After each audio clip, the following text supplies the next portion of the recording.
최근 아시아 게임이 끝났는데요. 특별히 많은 사람들이 관심을 받던 축구가 금메달을 따서 얼마나 기분이 좋았는지 모릅니다. 근데 이 축구 하나만 잘해도요, 신이라는 이름이 붙더라고요. 갓흥민, 갓의조. 우리 젊은 친구들이 이 갓이라는 그 영어로 신이라는 단어를 잘하는 사람 혹은 존경하는 사람, 대단한 사람이라고 평할 때 갓이라는 그 성 대신에 넣어가지고 이름을 부르는 것을 보았습니다. 사실 이 황의조 선수가 처음에 등장할 때만 해도 감독 인맥이라고 모두가 욕하던 선수였는데 불과 18일 만에 완전히 사람이 바뀌었습니다. 모두가 칭찬하는 선수로, 이 선수 빠졌더라면 못 이겼을 텐데, 이런 선수가 되었습니다. 이 젊은 사람들이 만들어낸 말들이지만 예쁜 사람 보면, 여자를 보면 여신이라고 하든지 갓이라는 용어를 붙여서 쓰는 말들이 저같이 이제 제가 벌써 중년이 됐습니다. 참 익숙하지 않고 낯설게 들립니다. 근데 이 말이라는 게 계속 반복적으로 듣다 보면 그냥 어느새 그렇게 익숙하게 들리는 게 참 우리 인간의 적응력이 대단하다는 생각이 듭니다. 근데 여러분, 사실 사람들에게 그렇게 관심을 받고 신이다, 여신이다 이렇게 불림을 받더라도 그 기대와 관심이 얼마나 오래 가던가요? 또 새로운 그 사람들이 나타나면 그 신이 바뀌지 않습니까? 문제는 인간의 관심, 인간의 박수, 인간의 인정이라는 게 그리 오래 가지 않는다는 것이죠. 오늘 우리가 읽은 본문의 말씀은 헤롯 왕의 이야기입니다. 지난주에 우리가 살펴봤던 것처럼 이 사도행전 12장에 보면 헤롯 왕의 이야기가 사실 예루살렘 교회의 역사와 함께 같이 이야기되고 있습니다. 특별히 헤롯에 대해서 지난 주의 말씀과 오늘 읽은 본문까지 합쳐보면 성경에서 대체로 한 4가지의 평가를 하고 있습니다. 지난주에 살펴보았던 말씀 기억하시면서 보시면 좋겠습니다. 1절로 3절에 보면 헤롯이 그 교회 지도자 중 야고보를 죽였을 때 유대인들이 그 기뻐하는 것을 보고 그 사람들의 비율을 맞추어 이제는 베드로까지 죽이려고 나서지 않습니까? 이걸 보면 이 헤롯은 백성들 비율을 맞추어 교회를 핍박한 인물로 소개되고 있습니다. 그리고 오늘 본문에 보면 두로와 시돈 사람들을 이 헤롯이 처음 대하던 그런 태도나 또 교회를 박해하고 베드로를 지키지 못한 병사들을 가차없이 죽이는 모습을 다 종합해 보면 이 헤롯은 자기 이익에 반하는 사람들은, 또 힘없는 사람들은 가차없이 박해하는 그런 폭군으로 보여집니다.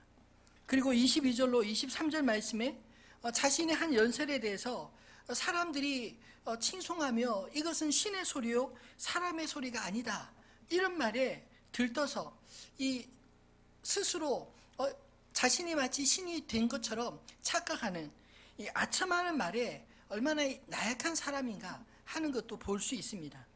그리고 마지막으로는 자기 분수도 모르고 신으로 추앙받고자 했다가 결국 벌레에 먹혀 죽은 비참한 최후로 오늘 성경에 기록되어 있습니다. 저는 이 말씀을 묵상하면서 사실 왜 헤롯 왕의 이야기를 이렇게 중요한 비중을 가지고 이야기하고 있을까 곰곰이 묵상해 보면서, 사실은 헤롯 왕이 이야기를 하면서 동시에 인간 왕과 그 왕국의 한계를 보여주고 하나님과 그의 나라가 이 세상 나라와 인간의 나라와 어떻게 다른가를 보여주고자 하는 것 아닐까요? 헤롯의 죽음에 덧붙여서 24절로 25절에 이렇게 말씀을 기록한 것을 보면 또 뚜렷하게 볼 수 있다고 생각합니다. 하나님의 말씀은 흥왕하여 더하더라. 바나바와 사울이 부조하는 일을 마치고 마가라 하는 요한을 데리고 예루살렘에서 돌아오니라. 헤롯의 죽음 이후에 하나님의 말씀은 흥왕하여 더하더라 이렇게 말하는 것은 그 헤롯 왕의 연설, 그의 말과 하나님의 말씀이 어떻게 다른지, 그가 다스리던 그 나라와 비록 이제 막 태동하는 시작하지만 그러나 뒤에 바나바와 사울과 마가를 중심으로 새롭게 이 선교 여행을 시작으로 하나님 나라가 확장되는 것을 보여주는 이 말씀을 같이 하고 있는 것 아닐까요? 헤롯이 신을 흉내내며 교회를 핍박하고 겉으로는 이기는 것처럼 보였지만 그러나 결국은 안개같이 허망하게 사라지는 존재일 뿐이다. 이것을 말씀하고자 합니다. 그러나 하나님의 말씀은 온갖 박해 속에서도 거침없이 사람들 속으로 파고 들어가고 있으며 바나바와 사울을 통해 이제 이방인 선교를 위해 기지개를 펴고 있는 교회의 모습을 예고하면서 이 사도행전 12장을 마치고 있는 것입니다. 그렇다면 오늘 우리는 이 세상을 살아가면서 이 세상 나라에서 이 세상 왕국에서 하나님을 왕으로 섬기는 사람으로 어떻게 살아야 할까요? 사실 그 당시에 교회 성도들의 입장이나 오늘 우리들의 입장이나 저는 다를 바 없다고 생각합니다. 우리는 세상 나라에 살아가고 있지만 그러나 이중국적, 흔히 말해서 이 땅의 백성으로 그리고 하나님 나라 백성으로 그렇게 살아가고 있는 사람들 아닌가요? 저는 이 질문에 대해서 오늘 말씀을 묵상하며 두 가지 실마리를 찾게 되었습니다. 먼저 첫 번째로 하나님의 사람들은 사람을 두려워하지 않아야 한다 말씀하고 있습니다. 다시 말씀드리면 사람 앞에 눈치 보며 살지 말고 우리가 이 땅에 하나님의 백성이요 하나님의 대사답게 당당하게 살아야 한다 이런 말씀입니다. 여러분 사람은 두려움의 대상이 아닌 사랑과 존중의 대상이라는 것을 기억하시기 바랍니다. 이 두려움이라는 것은 그 두려움이 성경에서 경외함 혹은 경외함의 대상을 향한 경배 이렇게 표현할 수도 있지 않을까요? 단지 무섭다 이런 표현도 들어갈 수 있지만 그 두려움 때문에 우리가 고개를 숙이고 무릎을 꿇고 그리고 지배를 받는 그런 상황을 의미하는 것입니다. 인간을 우리가 하나님의 관점으로 이해하지 못하면 사람을 두려워하거나 혹은 사람을 무시하거나 둘 중에 한 가지 태도를 보이기 쉽지 않습니까? 다른 사람들에 대해서만 우리가 왜곡되게 생각하는 것이 아니라 나 자신에 대해서도 하나님의 관점으로 이해하지 못하면 조금만 잘하면 금방 교만해지고요. 조금 못하면 또 금방 열등감에 빠지는 문제들도 역시 하나님 안에서 나를 바라보지 못하는 이유 때문 아닐까요? 오늘 본문 속 두로와 시돈 사람들의 처세술이 앞부분에 등장하고 있습니다. 이 두로와 시돈 사람들이 무엇을 두려워했을까요? 그 당시 이 두로 사람들과 시돈 사람들은 헤롯 왕과 사이가 좋지 않았다고 기록합니다.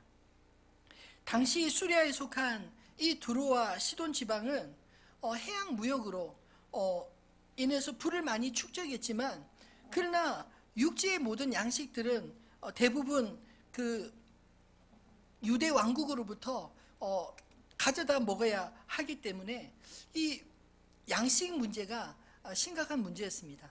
그리고 우리가 지난 본문 뒤에도 살펴본 것처럼 그 당시에 주변 많은 나라들의 기근이 심하게 들었기 때문에 이 양식 문제가 굉장히 큰 문제가 아닐 수 없었습니다. 그런데 헤롯은 이 두로와 시돈이 자기 관할하에 있지 않고 다른 왕의 관할하에 있는데 점점점 이 부강하는 것을 보며 배가 아팠던 것 같습니다. 그래서 양식을 잘 공급하지 않고 그것으로 그 두로와 시돈을 압박했던 것입니다. 이런 압박을 느꼈던 이 두로와 시돈 사람들은 헤롯 왕의 침소를 맡은 신하 블라스도를 설득해서 우리가 왕과 화목하기를 원하는데 당신이 좀 다리를 놔달라 이렇게 제안을 합니다. 일종의 머리를 숙이고 들어가는 것이죠. 왜냐하면 헤롯 왕에게 잘못 보이면 이 생존의 위협을 받을 수 있겠다 이런 두려움 때문 아니었을까요? 그래서 오늘 본문에 헤롯 왕이 백성들 앞에 연설했다라고 하는데 그 연설의 대상은 유대인이 아니라 시돈과 두로 사람들 앞에 연설을 한 것입니다. 근데 그 연설을 들을 때 사람들의 반응이 어땠나요? 이는 신의 소리라 이렇게 외치는 이것도 어쩌면 일종의 아부가 아니었을까요? 근데 만약 두로와 시돈이 양식도 풍족하고 군대 힘도 있었다면 어땠을까요? 아마 오늘 본문과 같이 납작 엎드려 복종하지 않았을지 모릅니다. 사실 인간은 강한 자에게는 약해지고 또 약한 자에게는 강해지는 그런 세상 논리, 세상 사람들의 그런 습성들이 있지 않나요? 또 오늘 본문의 이 두로와 시돈 사람들이 양식을 위해 살아가는 그런 삶의 퍽퍽한 모습들이 또 느껴지지 않습니까? 네, 여러분, 하나님의 사람들은 두려움 때문에 사람들을 굴복하는 것이 아니라 하나님을 믿음으로 사람들을 사랑하며 또 존중하며 섬기며 살아가는 그런 삶을 살아야 될 줄 믿습니다. 마태복음 6장 31절로 33절에 예수님은 하나님의 사람은 이 땅에 이렇게 살아야 된다 말씀하고 있습니다. 한번 같이 읽어볼까요? 그러므로 염려하여 이르기를 무엇을 먹을까 무엇을 마실까 무엇을 입을까 하지 말라. 이는 다 이방인들이 구하는 것이라. 너희 하늘 아버지께서 이 모든 것이 너에게 있어야 할 줄을 아시느니라. 그런즉 너희는 먼저 그의 나라와 그의 의를 구하라. 그리하면 이 모든 것을 너에게 더하시리라. 아멘. 우리의 삶을 이끌어가는 강력한 동기가 두 가지가 있는데 하나는 염려라는 것입니다. 내일에 대한 염려, 우리의 오늘의 삶을 포기하게 만들고 오늘의 삶을 더 열심히 허리띠를 쪼게 만드는 그런 동기가 되지 않습니까? 그런데 이 염려만 우리의 삶을 이끌어가는 동기가 아니라 믿음 역시 우리의 삶을 이끌어가는 가장 중요한 동기라는 것입니다. 예수님은 세상 사람들은 매일매일 무엇을 먹을까 마실까 입을까 그리고 내일 일을 염려하며 그렇게 늘 살아가고 있는데 그것은 다 이방인들이 구하는 것이다. 너희는 하나님을 아버지라고 부른 자들이 아니냐. 하늘 아버지께서 너에게 필요한 것을 다 아신다. 그러므로 너는 이 땅에서 먼저 그의 나라와 그의 의를 구하라.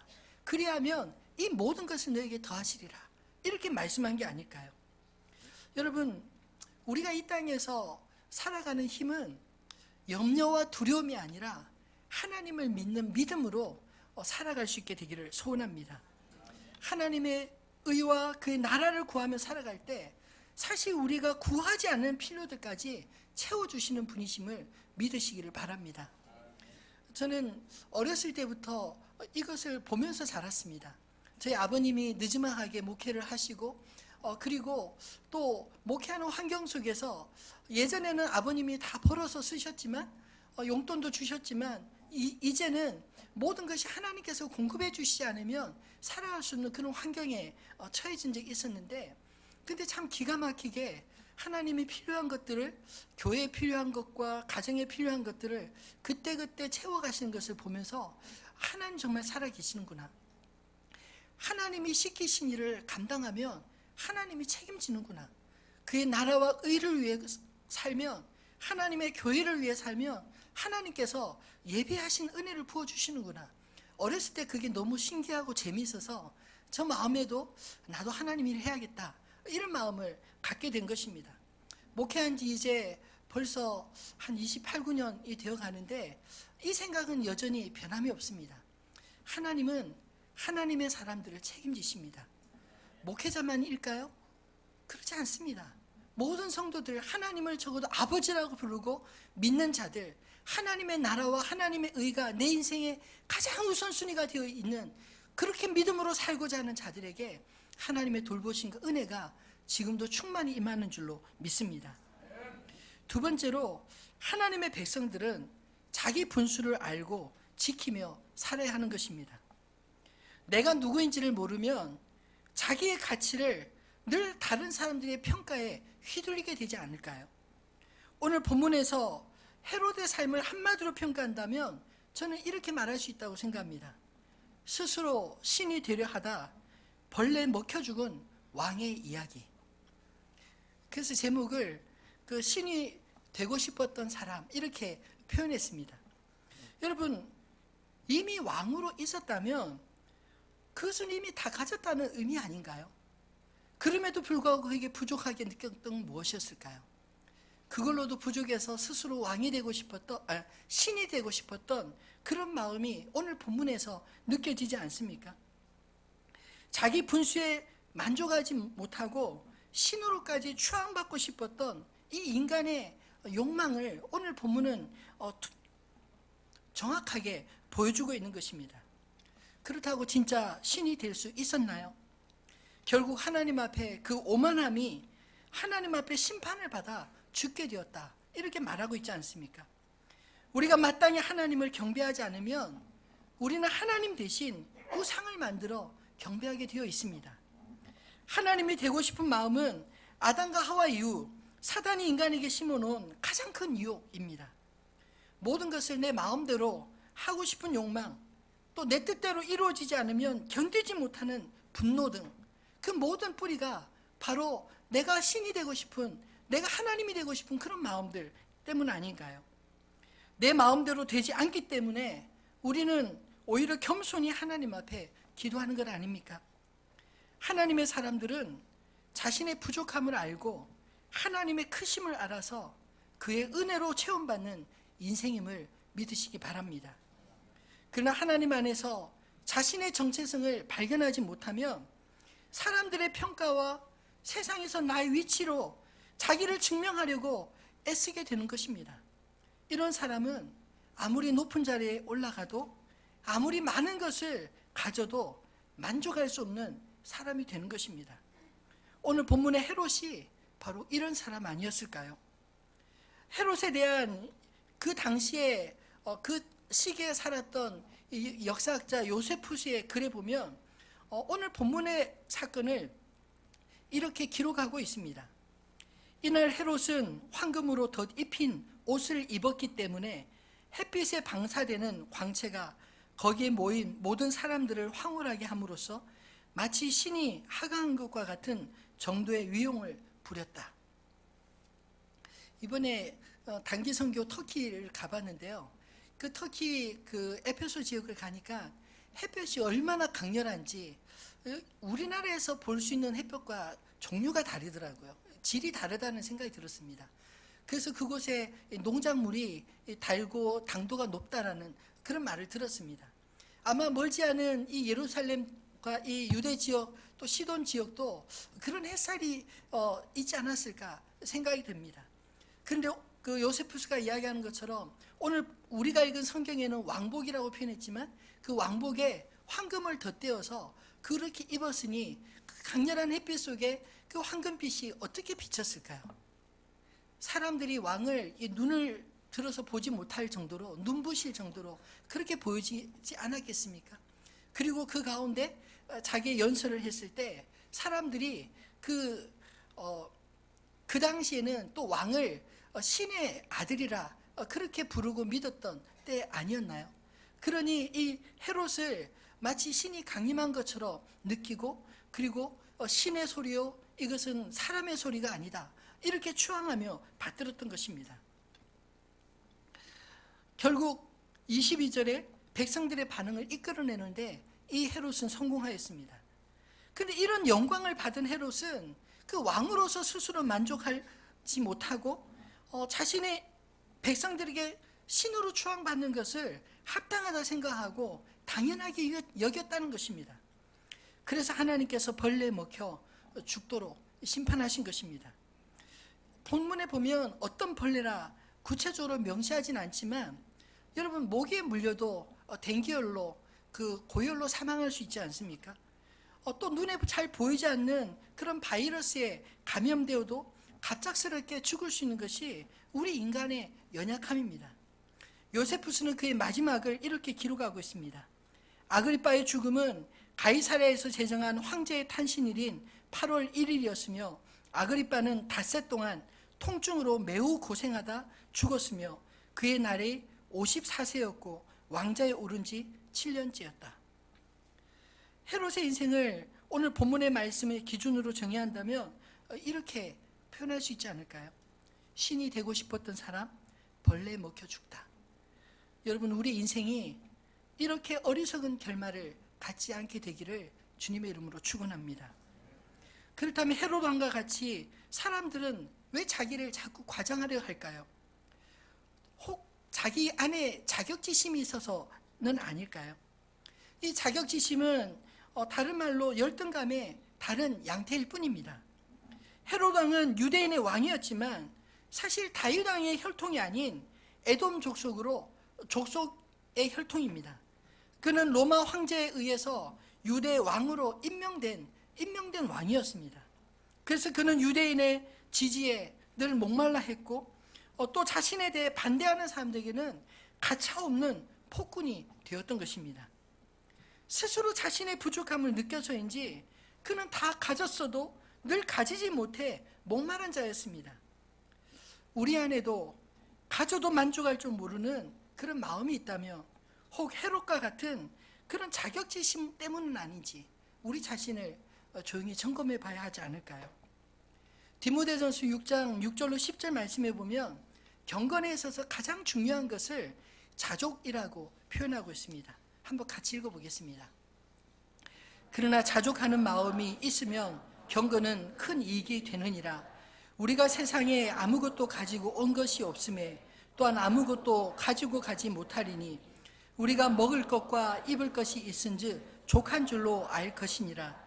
부하려 하는 자는 시험과 올무와 여러 가지 어리석고 해로운 욕심에 떨어지나니 곧 사람으로 파멸과 멸망에 빠지게 하는 것이라. 돈을 사랑함이 일만하게 뿌리가 되나니 이것을 탐내는 자들은 미혹을 받아 믿음에서 떠나 많은 근심으로서 자기를 찔렀도다. 아멘. 여러분, 1등도요 모든 1등이 다 다른 것 아니라 같지는 않다고 생각합니다. 스스로 1등이 목표가 되고 1등이 되고 싶은 사람은요 늘 1등이 되지 않으면 자기는 실패했다 느끼지 않을까요? 또 1등이 되려고 하는 사람과 늘 경쟁의식을 느끼며 늘 짓밟고 일어서야 된다 그렇게 생각하지 않겠습니까? 그러나 자기 일에 성실하게 열심히 일하다 보니 그 분야의 1등이 된 사람은 내가 1등을 목표로 하고 일하는 사람과 다른 삶을 산다고 생각합니다. 여러분, 저는 우리 인생의 목표가 단지 1등의 목표가 되지 않았으면 좋겠습니다. 오로지 우리에게 주어진 인생에 한 번뿐인 인생에 하나님 나에게 왜 생명을 주셨을까? 내가 지금 왜 이 일을 하고 있을까? 내가 앞으로 어떤 일을 해야 할까? 하나님 앞에 물으며 그 일을 감당할 수 있으면 좋겠습니다. 그 일을 기쁨으로 감당하다 보면 많은 사람들이 유익을 나눠주기도 하고 또 사람들에게 인정을 받기도 하고 그래서 어느 순간 그 분야의 전문가가 되는 사람들 참 멋지지 않나요? 여러분, 저와 여러분 안에 1등에 대한 단지 1등에 대한 목마름 그런 목마름 때문에 사람들과 끊임없이 다투고 또 가져도 만족하지 못하는 그 1등이 돼서도 편안할까요? 다음에 또 경기에 지면 어떡하지? 나보다 또 잘하는 사람이 와서 나의 자리를 뺏으면 어떡하지? 그래서 밑에 후배들을 올라오지 못하도록 짓밟는 그런 일들을 하지 않을까요? 여러분, 그러나 진정한 하나님의 사람들은 다른 사람들을 높이고 세우고 다른 사람들을 통해서 기쁨을 누릴 줄 아는 그런 사람들이 하나님 나라에서 진정 인정받는 사람이 되어질 줄 믿습니다. 이것이 자기 분수를 아는 사람이 아닐까요? 여러분, 자기 분수를 알고 하나님의 은혜를 의지할 줄 아는 사람, 그래서 하나님이 하고자 하시는 일에 가장 먼저 쓰임을 받을 수 있는 그런 인생으로 기억되는 저와 여러분 되시기를 주님의 이름으로 축원합니다. 말씀을 맺겠습니다. 사람들에게 잘 보이기 위해 꾸미는 인생이 되지 마시고 여러분, 우리 인생 자체가 명품 인생이 되었으면 좋겠습니다. 명품 인생을 다른 말로 표현한다면 가치 있는 인생 이렇게 표현할 수 있지 않을까요? 명품을 몸에 다닥다닥 붙인다고 그 인생 자체가 명품이 되는 게 아니라 그냥 대충 입어도 그 인생 자체가 명품이면 그건 모든 게 그 명품처럼 느껴지지 않나요? 싸구려 옷을 입어도 그 명품인 인생이 입으면 명품처럼 보이고 이상한 사람이 명품을 거두면 참 어디 이상한 옷처럼 보여지지 않습니까? 여러분, 하나님은 우리를 명품으로 만드셨다 믿습니다. 세상에 수많은 인생이 있지만 그 사람들 가운데 여러분과 똑같은 사람이 있나요? 하나도 없습니다. 한 배에서 나온 형제들도 다 다르고요. 심지어 똑같이 태어난 자란 쌍둥이도 다르지 않습니까?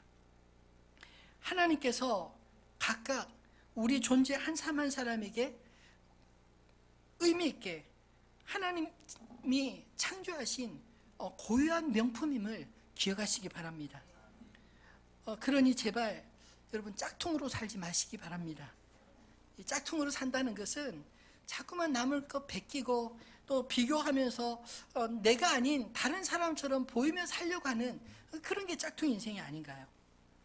여러분, 나의 가치는 누가 매깁니까? 나의 가치는 하나님이 매기신다는 것을 기억하십시오. 내가 매기는 것도 거짓되고 다른 사람이 매기는 것도 오래가지 못합니다. 사람들의 평가는 유행을 따라 옮겨 다니지 않나요? 요즘 우리 시대는 대통령도 평가하지 않습니까? 근데 우리 자신에 대한 평가는 얼마나 자주 바뀔 수 있을까요? 여러분, 사람들의 평가에 휘둘리면 제명에 못 삽니다. 그냥 사람들이 뭐라고 하더라도 그것보다 더 중요한 게 내가 하나님 앞에 어떤 사람인가, 이것을 알고 살아야 하지 않을까요? 지난주에 저희 그 막둥이가 학교에서 좀 어떤 일들이 있었습니다. 아이들이 그 요즘 고등학생들 중에서도 본인이 그 동성애자라고 커밍아웃 하는 아이들이 있습니다. 그래서 이제 그런 아이가 그 이제 자기 페북에 뭐 화장하고, 남자애가 화장하고 막 글도 올리고, 최근에 뭐 인천에서 기독교 단체들이 반대해서 못하니 행사를 하지 못하자 이제 막 마음이 분해서 이런저런 글을 올렸나 봐요. 그랬더니 그 아이 주변에 애들이 모여서 위로를 하더래요. 근데 얘는 아무 소리도 안 했는데, 뭐 거기에 대해서 이런 방구도 하지 않았는데 괜히 목사들이라는 이유 때문에 와서 쿡쿡 찌르는 겁니다. 마치 기독교는 왜 그러냐, 너는 왜 그러냐, 뭐 이런 식으로 아무 말도 안 했는데 그렇게 당하면서 얘는 참 많은 생각을 하게 된 거예요. 그래서 아빠, 이럴 때 어떻게 해야 되느냐, 내가 잘못한 것도 아니고 근데 왜 나에 대해 자꾸만 이렇게 예수 믿는다는 이유 때문에 이렇게 공격하는지 모르겠다, 이런 이야기를 하더라고요. 제가 뭐라고 이야기할까 하다가 한마디 이렇게 정리를 해줬습니다. 얘야, 네가 보기에 나쁜 것을 나쁘다고 말하는 것이 옳으니? 나쁜 것도 좋다고 말하는 게 옳으니? 더러운 것을 더럽다고 말하는 것이 옳은 것이니? 아니면 더러운 것을 아름답다고 말해야 옳은 것이니? 네가 분명하게 자신 있게 네가 옳고 그름에 대해서 분명하게 말할 수 있다면 넌 그걸로 충분하다고 생각한다. 그러니까는 그 다른 친구들이 뭐라고 하더라도 네가 그 중심 잡고 잘 가면 좋겠다. 휘둘리지 마라. 그냥 흥분하지 말고. 왜냐하면 저희 막내가 좀 잘 흥분하는 타입이거든. 저하고 좀 다릅니다. 얘는 화가 나면 막 흥분하는 타입이라 제발 흥분하지 말고 그냥 그럴지라도 네가 옳은 것에 대해서 옳다고 주장하는 것을 부끄럽게 생각하지 말고 오히려 나쁜 것들 좋다고 말하는 것을 좋다고 말하는 게 오늘 우리 시대예요. 그렇지 않나요? 나쁜 것을 나쁘다고 말하면 너 왜 이렇게 편협적이냐, 이렇게 말하는 게 오늘 우리 시대가 돼버렸습니다. 많은 그리스도인들이 그런 부분에서 적당히 타협하고 말 못하고 어정쩡하게 나아가고 있지 않나요? 여러분, 우리의 평가는 하나님이 내려주신다, 이 믿음 가지시기를 바랍니다. 사람들의 평가에 좌지우지될 게 아니라 내가 옳다고 믿는 것, 하나님이 옳다고 믿는 것에 대해서 우리가 분명한 태도를 갖는 게 필요하지 않을까요? 여러분, 여러분의 가치를 두는 것은 무엇입니까? 여러분 자신인가요? 여러분 가족입니까? 아니면 친구들, 이웃들입니까? 아니면 불철주야 일하는 직장인가요? 우리나라입니까? 하나님이신가요? 삶의 우선순위를 어디에 두며 사느냐가 저는 우리의 삶의 질을 결정짓게 된다고 믿습니다. 만약 내 인생에 나 하나밖에 중요한 게 없다면 그 사람의 삶은 그렇게 결정되어질 것입니다. 만약에 이웃이 자신의 인생에 가장 중요한 가치를 갖고 살아간다면 그 사람은 또 그 가치의 존중을 받게 될 것입니다. 하나님 중심의 삶을 살아간다면 하나님께서 그의 인생을 또 하나님이 바라보시는 관점이 있지 않을까요?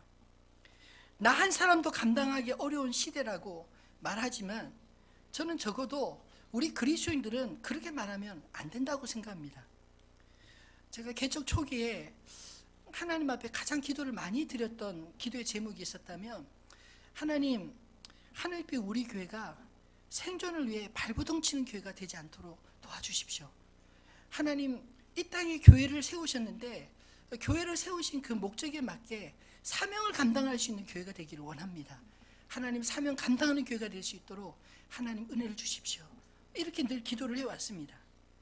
감사한 것은 지난 9년 동안 하늘빛 우리 교회가 다음 세대를 위해서 기독교 대안학교를 세울 수 있는 교회가 되고, 또 선교사님들을 파송하고, 또 앞으로도 지금 선교사 파송할 분들 여러 대기 중에 있습니다.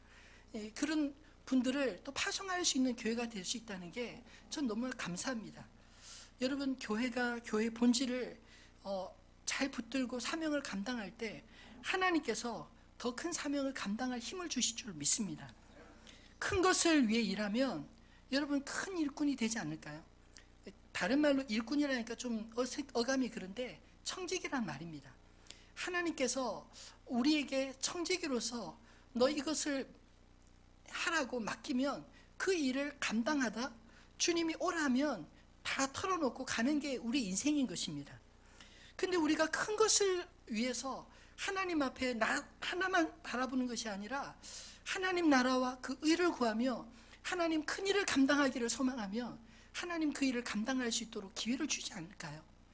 근데 고작 내 인생에 나 하나, 내 주변의 것 아둥바둥 그것만 감당하려고 애쓴다면 여러분 그것조차도 감당하기 버거울 때가 있을지 모릅니다.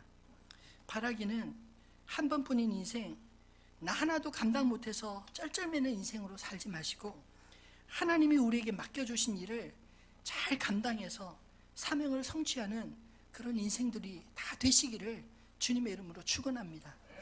우리는 부족합니다. 누가 처음부터 잘할 수 있나요? 아무도 처음부터 잘할 수는 없습니다.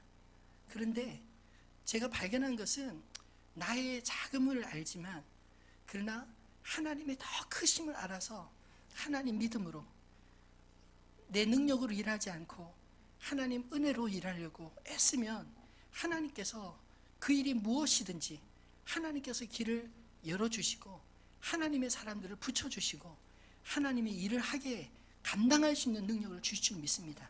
그것을 경험할 수 있는 저 여러분 되시기를 소원합니다.